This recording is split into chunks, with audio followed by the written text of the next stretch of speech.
So one of you can hear me, so that's good. We've still got a couple of minutes left, so I just wanted to check to make sure that you guys can hear me. And then what I'll do is we'll give it another perfect mark, right? We'll give it another check at 1, just to see if anybody else is joining us, and then we'll get started.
Hi, Donna, can you hear me talking? Hello?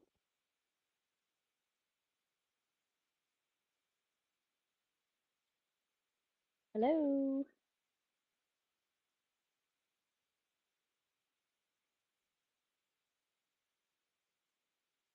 Hi, Donna, are you there?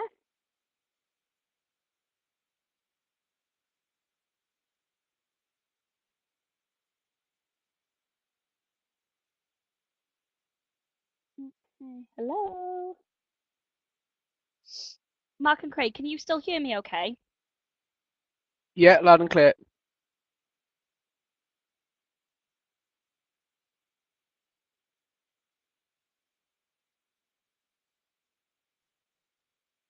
Okay, that's good. Um, Perfect. Okay. I'm just gonna see if Donna can hear me and if anyone else decides to join us. But so far it looks like it's just us little three. Um, so yeah, I'll just wait a minute or so more just to see if anybody else joins us.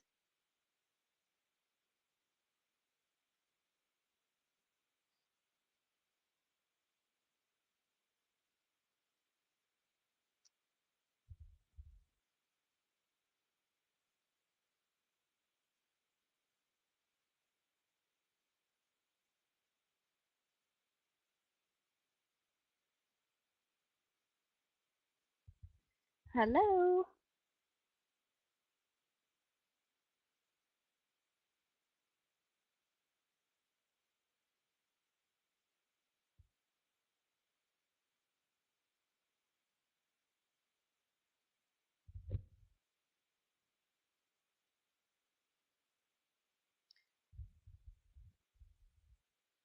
Hello.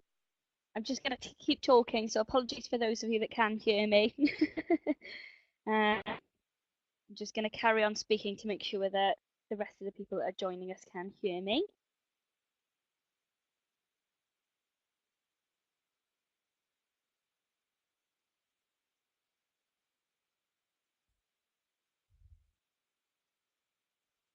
Hello.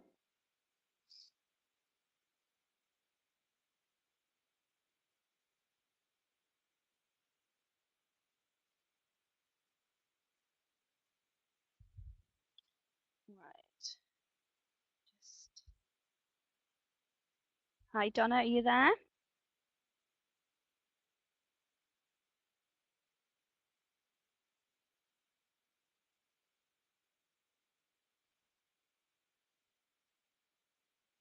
Oh, we've got another person. Hello, can you hear me? For those of you that are just joining us, if you can hear my voice and you can see the little screen in front of you, our little welcome screen, if you can just type yes into the little message box for me, that would be great.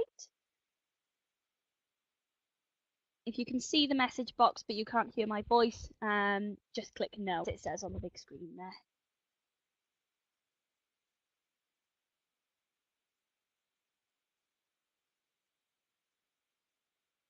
Perfect, lovely. Welcome, Mark. So we're just waiting to see if anybody else is joining us, and then I'll get started.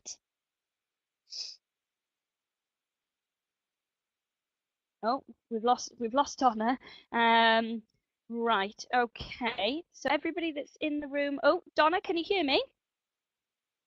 Oh, hello?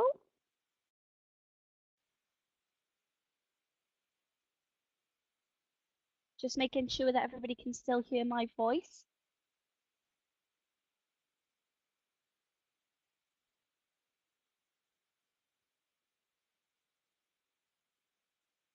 Just yes or no in the little text box for us. Perfect. Oh, that's brilliant, Donna. That's wonderful. Okie dokie. So what I'm going to do is I'm going to get started because we've only got a little hour to get through everything, and we've got quite a lot to go through. So welcome everybody, and thank you so much for joining us today for our online safety webinar this afternoon. As some of you may or may not, it's Safer Internet Day today, which is why we're holding our wonderful webinar. And yeah, just a couple of little housekeeping bits before we get started with the session. You guys won't have your mic switched on, but feel free to use the little chat box there to talk to me, talk to each other. And what I've got is I've brought Craig along with me. So Craig is going to be helping me out a little bit today. He'll be monitoring our chat box. So if I miss anything or you've got any questions, then Craig's here to help. But yeah, what we've got on that screen that you're looking at there, just a couple of little housekeeping bits is please, like I said, keep chatting with us through the comments box and feel free if you wanted to tweet with us. Any questions or comments, my Twitter details are on the screen there. It's at LauraPDCW. And it's our project Twitter handle is at DC_Wales. So what I'll be doing through the session is, like I said, it's only going to take us about an hour. And we've got I've got a video and a couple of little activities for us to do as well. So so do take part and get as much as you can out of it, really. So what we're going to be covering today is keeping people safe online, and the sort of the types of things that we're going to be covering today is sort of basic online safety tips that hopefully you guys can pass on to your end users, fellow colleagues, just to keep yourselves and your clients a little bit safer online, really. Because the aim of our project is to make sure that we're getting people that are digitally excluded online. But the most important part about that is making sure that brand new users to the internet and regular users really are using the internet safely and using digital tools really well and in the safest way possible. So we've only got two very basic aims today, and I've tried to keep these as vague as I possibly can because obviously online safety is quite a big discussion to have. So we are going to cover quite a little bit today. And like I said, Craig will be hopping in and out if he's got any extra bits that he'd like to add in. But our basic aims for the day is to hopefully get a better knowledge and understanding of online safety basics. Like I said, that we'll be able to pass best practice over to colleagues and end users. And then our second sort of aim of the day for this session is to have the skills to support clients to overcome their fear of going online. Because when we run the session face to face, most of the feedback we get with people that aren't online at the moment is that they're too scared to get online. They're worried about sort of what can happen if your information gets lost on the internet, who can see everything and that sort of thing. So if we can understand those barriers, we can better understand how to get over them and make the internet the best it can be for everyone. So what we're going to do is we're going to build on quite a lot of confidence and skills and awareness. We're going to boost your confidence so you can take all this information on later on today. What we are going to do, just to warn you all, is we're not going to look at specific online threats and risks. But what we're going to do is have a look at the more sort of transferable skills, just because we've only got an hour. And I could talk about specific stuff for days on end. So yeah, if there are any sort of more specific risks or more threats that you'd like to look at, feel free to pop it into the chat box. And even if we don't have time to answer it today, I can hopefully come back to you with a little bit more information if I've got it, or the best places for you guys to get that information from. So what we'll also be doing today as well is I'll be sending over all of the resources to you guys. So we are recording this session at the moment. And what I'll do is I'll send that over to you so you can have a little listen later on. And I'll also be sending through some really handy resources for you to have a little look at in a little bit more detail later on. So what we're going to do is, this is just a really quick graph to show you. It's from the Office of National Statistics, and what it does is it shows us how people are staying safe online. And it looks like quite a complex sort of messy sort of graph to look at, but I'm just going to cherry pick a couple of the figures that really surprised me. So this one here, at the bottom, sorry, second up from the bottom, this is restricted access to your geographical location. And as you'll see there, that's all fairly low. So under 50% of all age ranges aren't making sure that they are turning off their sort of geographical location on social media and things like that. So, so that's really surprising. And what you'll notice here is that 25 to 44s, the orange and the red bars, tend to be higher than everyone else. And as you can see, the 65s and overs, they're very low on that list. So that's about, I'd say that's about 15, 16% of older people are making sure that they're restricting the access to their geographical location. And that's something to really consider, because geographical location and security settings on social media sites are really, really important to make sure that we're not giving people too much information online. So what we've also got here as well is limited access on your profile or content on social networking sites. So this one, as you'll see there, it's much, much higher for our 16 to 34-year-olds. There are younger age ranges. And that's about 61%, I'd say. But they're more in control of what access your social network account has. So that could be sort of email accounts, phone numbers, and just the type of information that they're sharing online. And you'll notice there we've got a much lower sort of scale on the 65 pluses again. So this is just to show you how massively important it is to make sure that we are being safe online. As you can see, quite a lot of these facts and figures are quite low, and that means that a lot of people just aren't thinking about online safety, really. Does anything on here surprise you? Are you shocked by anything you're looking at there?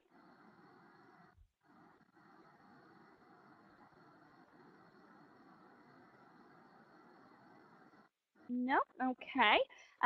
So yeah, when I first saw this graph, it's pretty much what I'd expect to see with sort of online safety trends and split up into age ranges as well. So what we're going to do is I'm going to pass over to you guys now, and what I want you to do is let me know what you do to stay safe online. So this could be stuff that you do day to day. It could be little ideas that you've thought of, maybe what sort of method you have for setting new passwords, if you've got a rhyme that you use, or making sure that you've got up-to-date virus protection and things like that. So let me know what sorts of things you do to stay safe online.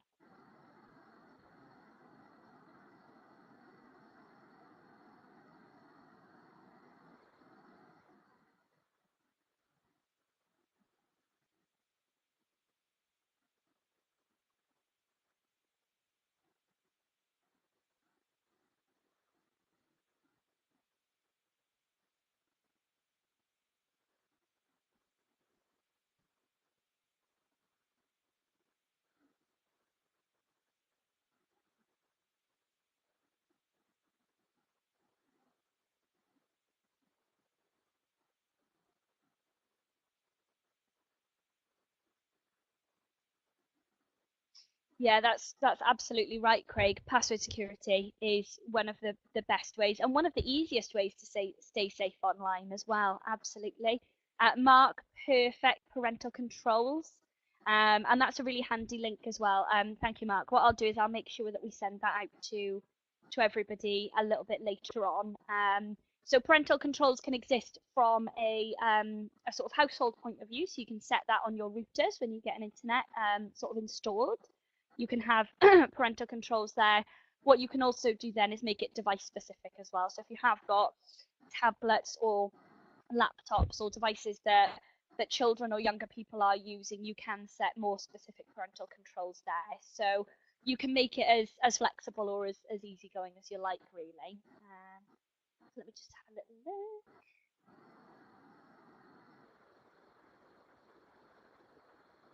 Perfect. Yeah, Mark, that's really, really good. So, strong passwords, definitely. Yeah, absolutely. Using numbers, symbols, upper and lower case, definitely.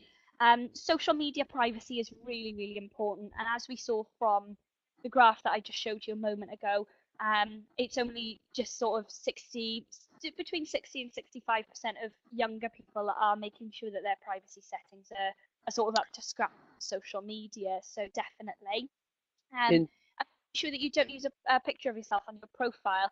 Definitely, especially if you have got a more public social media account, then definitely try and avoid sort of giving people more than they need to know. So, for example, making sure that you don't have your school uniform in your profile picture as well, especially when we're dealing with school children. Definitely. Have we got any other ideas?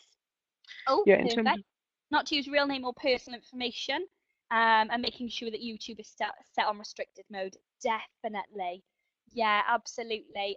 So not using your real name or personal information is absolutely key. I spoke to a group yesterday, and they were saying, especially when you're playing online games and things like that, try to use a game name online rather than your own details. So avoid using dates of birth, your full name. Think of a nickname that you'd rather use online, definitely. And yeah, YouTube restrictions, absolutely. And if you've got any devices that especially younger people are using, making sure that they can't spend any money on ads on that device as well is really important, because we've all heard the scare stories of sort of kids playing on iPads and things and ended up buying loads of extra coins and spending thousands of pounds all at once. So making sure that there are those financial restrictions as well as those sort of parental locks as well. Definitely. Have we got any more ideas for stuff that we do to keep ourselves safe online?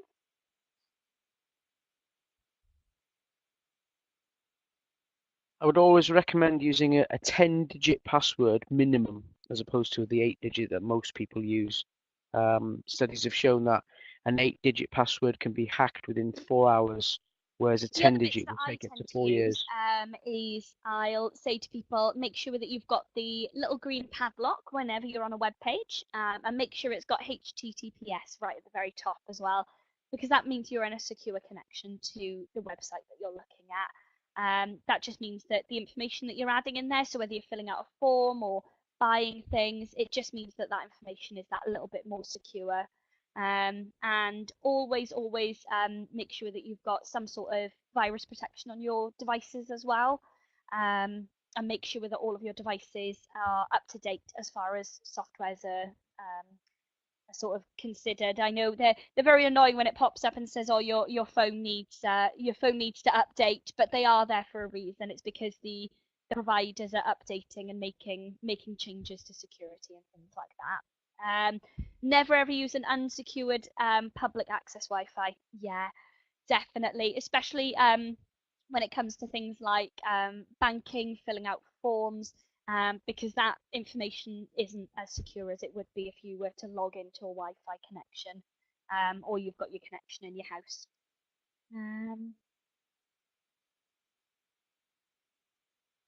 Oh, there we go. That's perfect, Mark. Thank you. Some real world advice there, which is brilliant. So Mark's just saying here that on Snapchat now, it tells you exactly where you are on a little map. So it shows your little avatar on a map, and it means everybody knows where you are, and that's an automatic setting. It's something that you've got to go in and almost opt out of. It's very similar as well, Mark, with when you set up a Facebook account. It's public for everybody to see.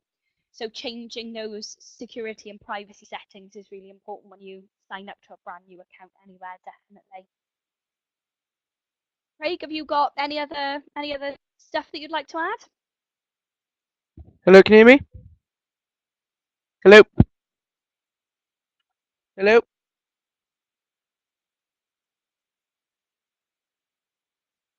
Okay.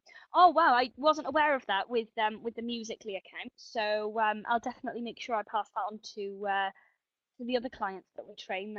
That's really good advice. Thank you, Mark. So what I've done for the remainder of the session, thank you all very much for your ideas that you've come up with. Oh, turn off your Wi-Fi when you're out and about. Ensure your mobile device is not set to connect to Wi-Fi accounts automatically. Definitely. Yeah. Oh, we can't hear you, Craig, but I can see what you're No. writing. Yeah, okay. Can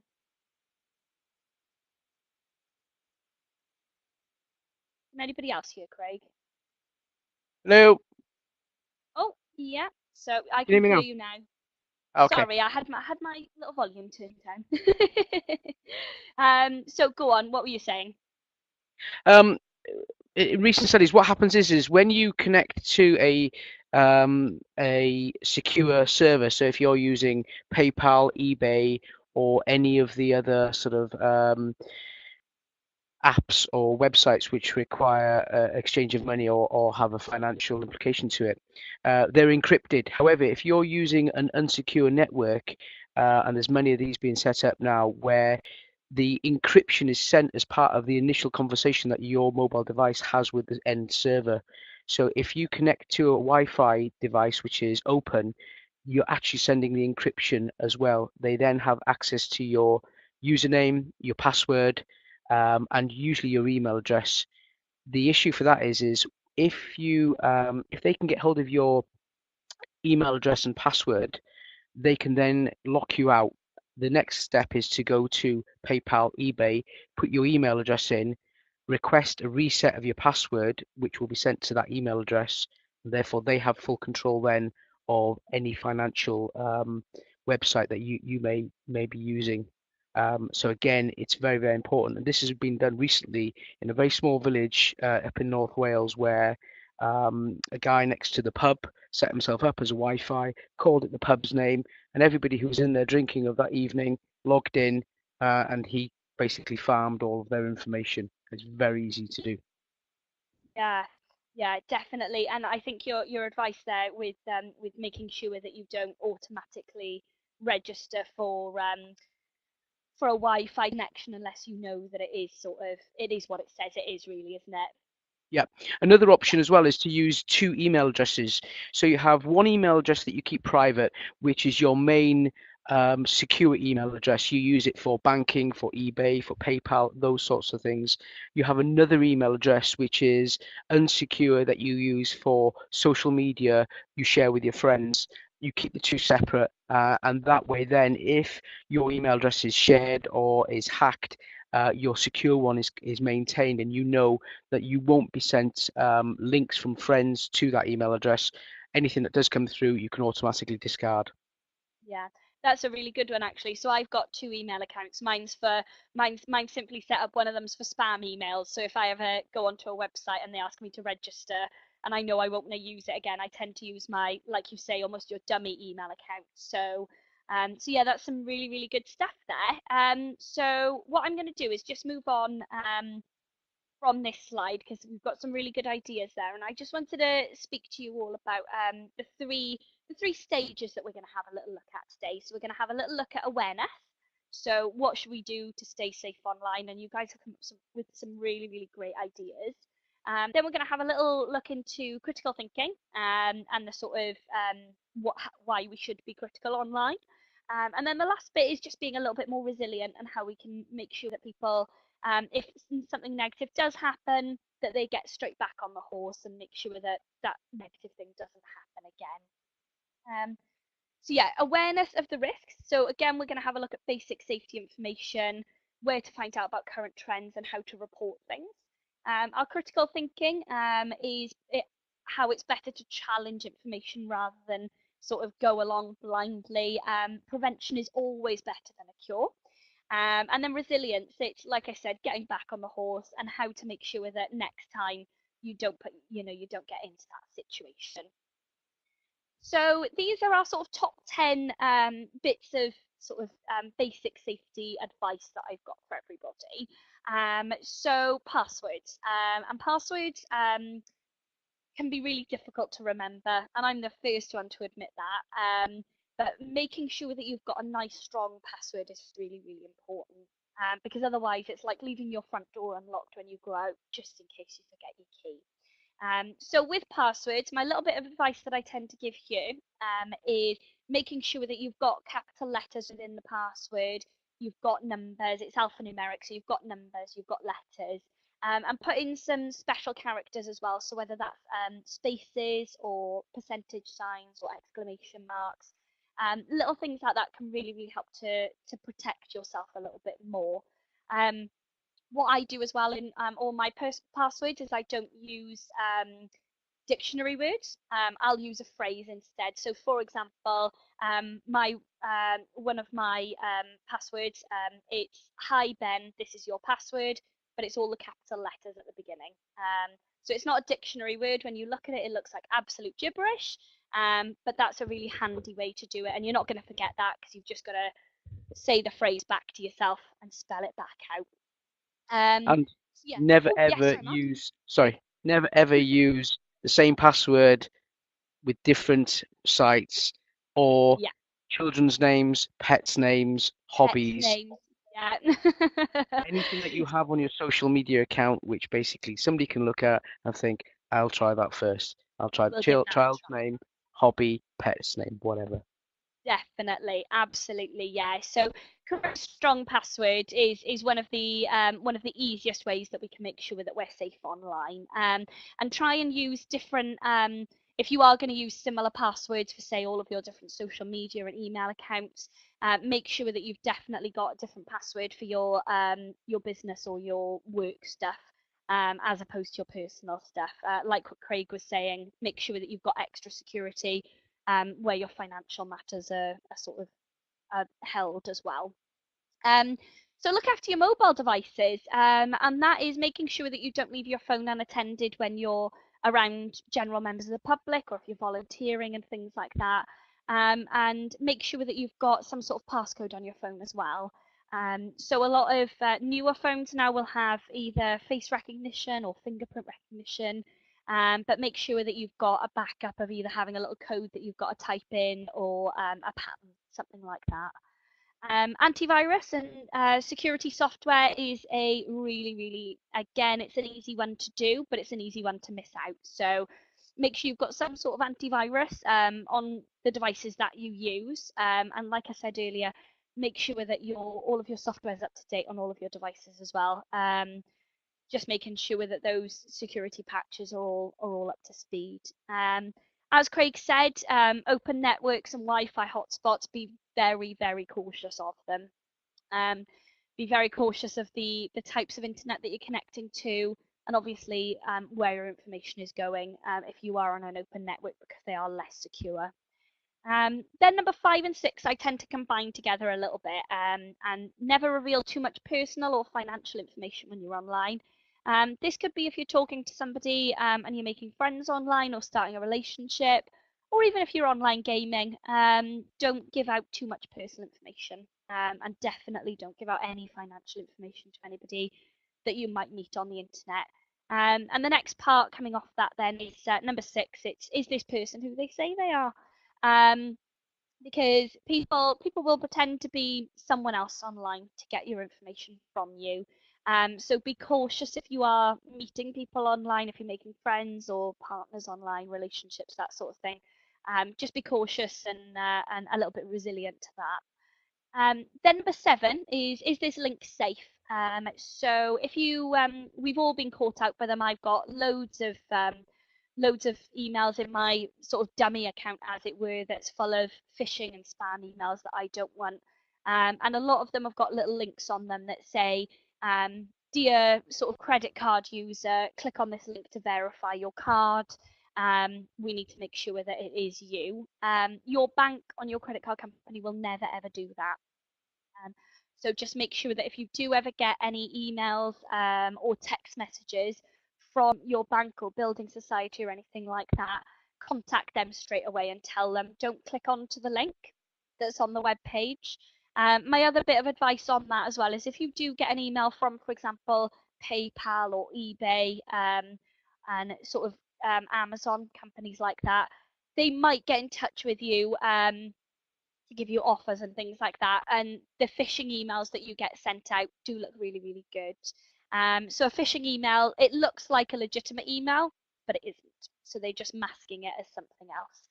So make sure that you do log on to your accounts on a different sort of on a different web browser page. So don't go through the link on the email.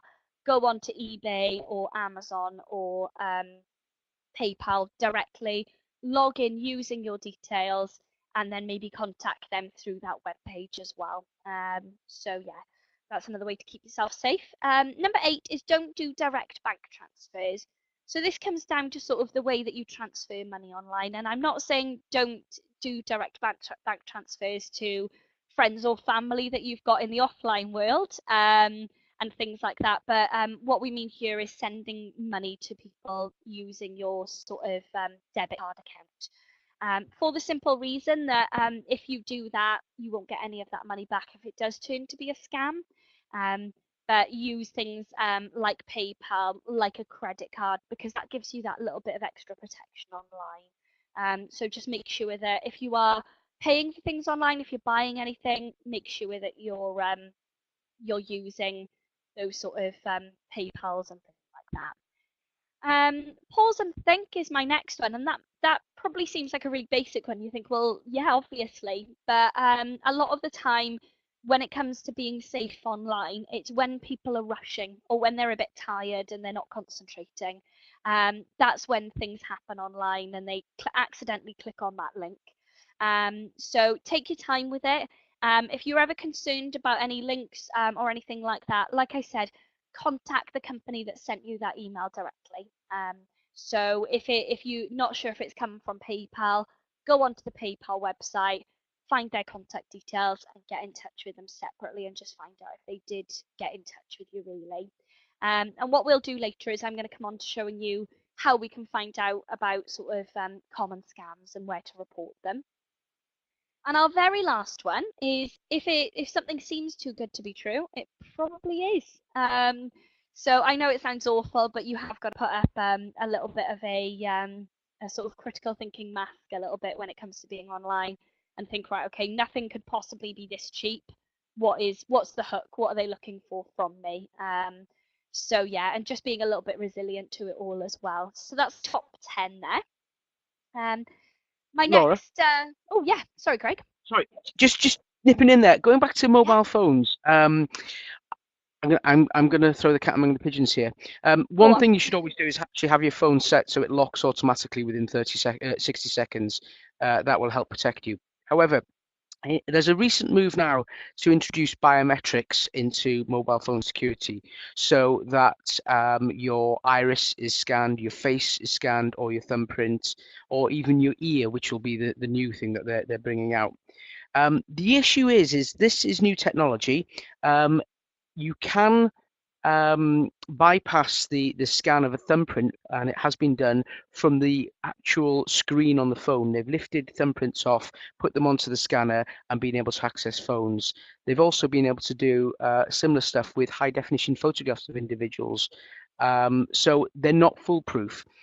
The one cautious thing I would say about this biometrics is the data is held on the phone. Your information, your biometric information, is held digitally on the phone. If that file is hacked on your phone, then somebody actually has your digital thumbprint, your digital facial recognition, your iris scan. You can change your password, you cannot change your face, your thumbprint, or whatever it is. So a word of caution there in terms of the usage of that and which sites you actually use at the moment for biometrics, because I think we've got a little bit of way to go on that. It's not the be all and end all, so be cautious about which online banking apps you're using which require facial recognition or thumb scan. Perfect. And don't worry, it wasn't a cat amongst the pigeon. That's brilliant. Thank you very much. Okay. What we're going to do now is have a little look over keeping up to date with things online. Because as you like Craig said, there's lots and lots of different ways that sort of people are trying to get your information, and trying to keep on top of all of that information is really difficult as well. So there's a couple of examples that I've given here. Action Fraud is absolutely wonderful for making sure that you're up to date with things. And that's a website where it gives you information on online fraud, basically. The Think You Know website is really handy for information for parents and or carers of young people. And there's also CEOPS as well, who deal with sort of online grooming and that sort of thing. So they're worth having a little look at, dependent on the types of clients that you're going to be eventually supporting.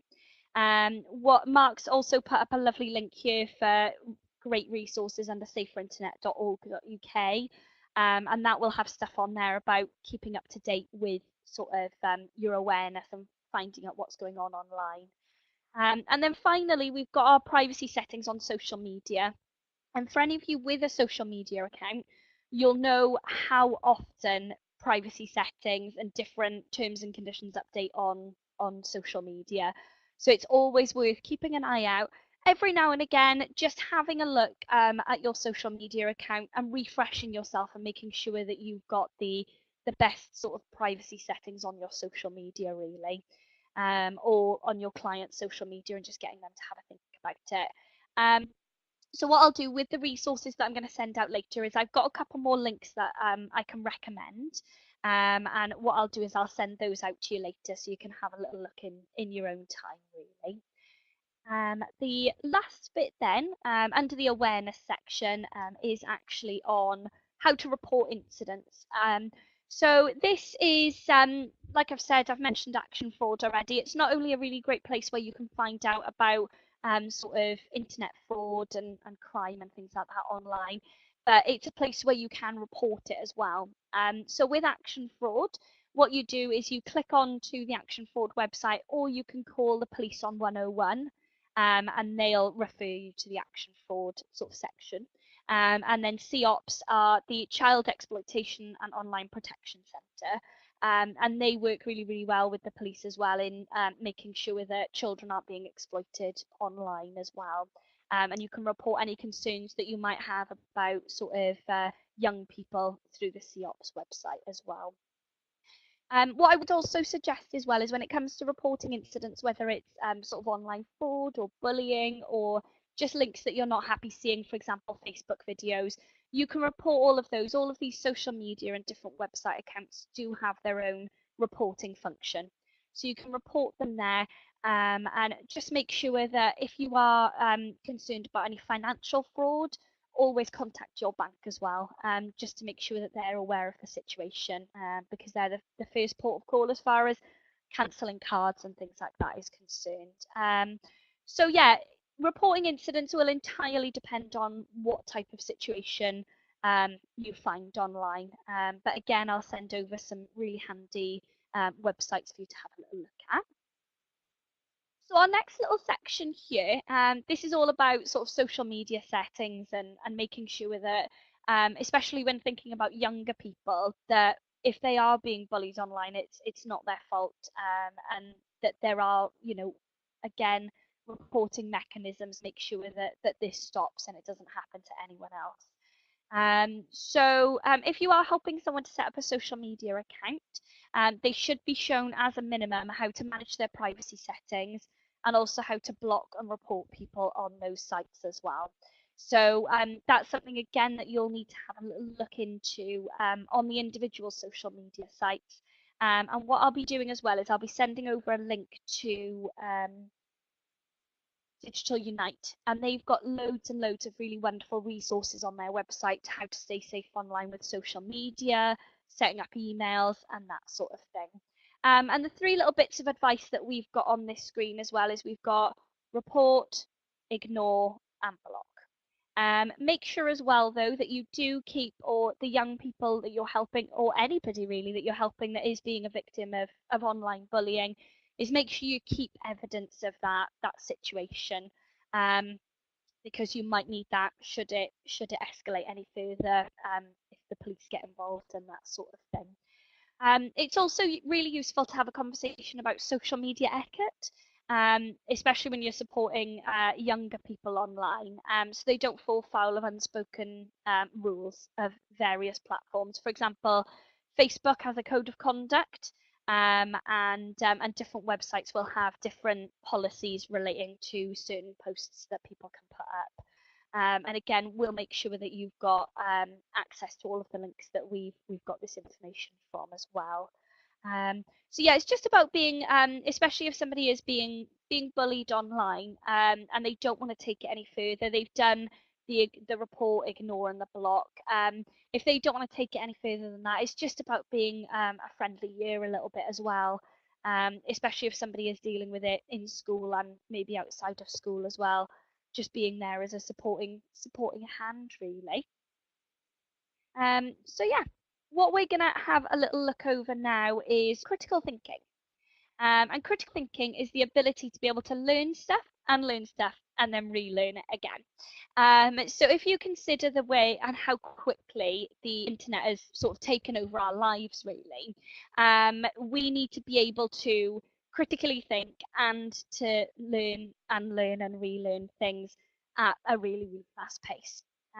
So what I'll do is I'll show you a little video in a second, just to explain how you should look at sources of information online, to find out if it is a legitimate source or if maybe it's just somebody that's maybe trying to sell you something or get your details. So the little video that I'm going to show you, it is designed for university students when it comes to them writing reports and things. But there are definitely some little pointers that you guys should be able to take from here, with regards to sort of authority and who's written it and when they've written it. And then once we've done that, I'll come back and chat to you for a little bit more. So what I'm going to do is I'm just going to play the video for you. If you can't hear it, pop a little comment in the box and I'll pause it and then carry on. And if you get any feedback as well, let us know. So If you want to succeed at your assignments or research, you should only use quality information, whether it's found in books, journal articles, or websites. Use the following criteria, also known as the CRAP test, to critically evaluate any source of information. Currency. When was the information published, updated, or revised? Is the information out of date for the topic? Relevance or intended audience. How much information is presented? Does it provide a superficial treatment or a detailed analysis? Is the information related and relevant to your topic? Is the readership level appropriate, neither too simple nor too sophisticated? Authority. Not all books or journals in an academic library are scholarly. Who are the authors or editors, and what are their credentials? For journals, are articles peer-reviewed? That is, do they have the approval of other experts in the field? For books, are they published by scholarly presses, popular presses, or are they self-published? Accuracy and verifiability. Does the source match your understanding of the topic? Can you verify the claims in other sources? Never rely on just one source. Is there a bibliography or a list of works cited? What types of sources and how many relevant sources are cited? This is an indication of the depth of the author's knowledge. Purpose and objectivity. Is the purpose stated? Is the subject approached from an objective standpoint? If not, what is the author's bias and how might it influence the information presented? Be wary, there may be more than one perspective on any given issue. Using these criteria, currency, relevance, authority, accuracy, and purpose, to critically evaluate sources of information will help ensure that you're only using quality sources of information. brilliant. Could everybody hear that? little video. Yes, perfect, lovely. Okay, okay. I always worry a little bit when I use YouTube videos, just in case it doesn't work or it's really, really loud. So, thank you very much. So with sort of critical thinking skills, like it said in the in that little video that we watched, it's a matter of making sure that you check with whether that information matches with your current understanding of that situation. So, for example, we can use that in an online way if you're maybe looking for health advice online. There's lots and lots of different articles and websites and journals that exist out there that will sort of argue two sides of the same discussion really. And what's really, really important is that we make sure that we make the best decision, so we don't just trust the first thing that we read. So, for example, if you were to Google, have a look online and Google the old wives' tale of putting onions on the bottoms of your feet to cure a common cold, might work for some people, but there's certainly no sort of medical evidence behind that sort of working. But if you were to Google that, you'd find loads and loads of different articles and different sort of websites that would say that this is absolutely guaranteed to work for you. Um, and that can be really dangerous for some people, especially if they're very desperate, medically, or they're looking for just advice in perhaps the wrong places. So it's really important that we impart those critical thinking skills as well, and keeping up to date with stuff. So, like Craig was saying, biometrics is very, very new with tech, and it's very exciting. But it's one of those things that wasn't around even sort of 5, 10 years ago. So that's something that we're having to sort of work with and learn with, as well as technology is growing really. So yeah, with the sort of critical thinking skills, it's definitely worth keeping in mind that the little crap theory, as it were, and it's assessing the validity of the information that you're reading online.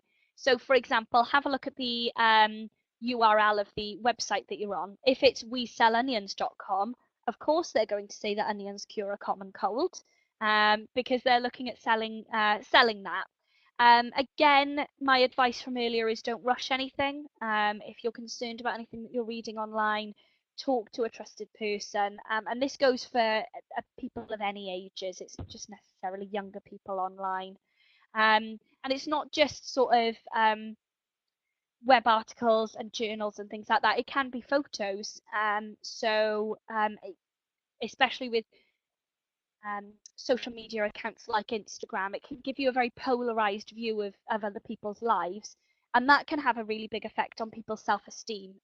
So it's just a matter of thinking about what's happened to that image, maybe to make it look, you know, hyper real or a little bit more exaggerated, and that sort of thing. So it's just about being a little bit cautious. So that was our lovely little video that we've just watched there. And what we're going to have a little discussion about now is digital resilience. And what I mean by that is it doesn't matter how prepared you are to stay safe online. So you've got your safe passwords, you've got your secure connection, you don't give people too much information, and all that sort of thing. You can still get caught out by online fraud or some sort of negative impact of being online. We can get viruses on devices, we can click on a link, and then it can escalate from there. But what we mean with digital resilience is the ability to be able to, for something negative like that to happen, and to be able to get straight back on the horse again. And it is frightening, especially if we're considering maybe older people that get online. They might have very low opinions of the internet because they know somebody, maybe a next door neighbor or a family member that's had sort of online fraud, or they've been bullied online, and that can really put them off. But if we can build their digital resilience and give them these skills to stay safe online, then they're giving themselves that best chance really to stay safe online. So we don't want bad things to happen. And so how do you think that you guys what do you think that you guys can do to make people more resilient online? Or how would you respond to somebody if they came to you with a concern, for example? How would you, would you say, right, take a break from being online for a little while, or would you say, right, let's make that make that account a little bit safer? So what would you do?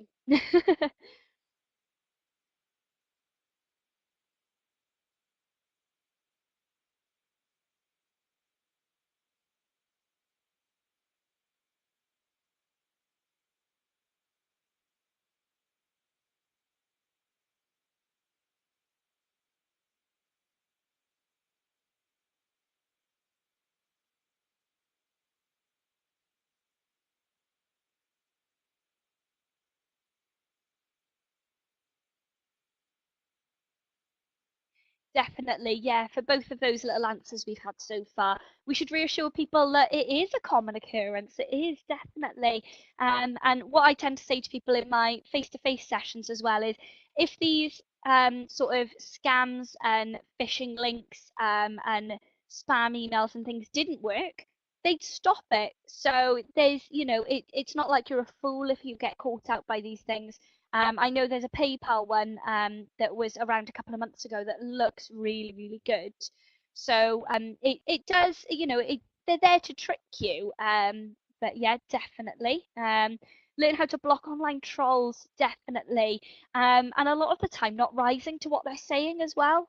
Um, because especially if you are being bullied online, or you're getting negative comments on YouTube channels, or anything like that, then rising to it really does add fuel to their fire, really.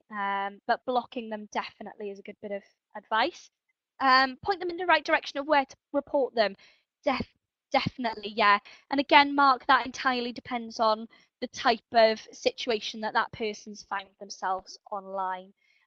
So I completely understand with all of you that are with us today.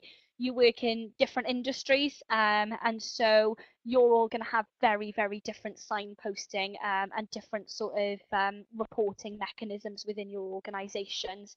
And I think the key thing is, as I mentioned earlier, it's about being understanding with people.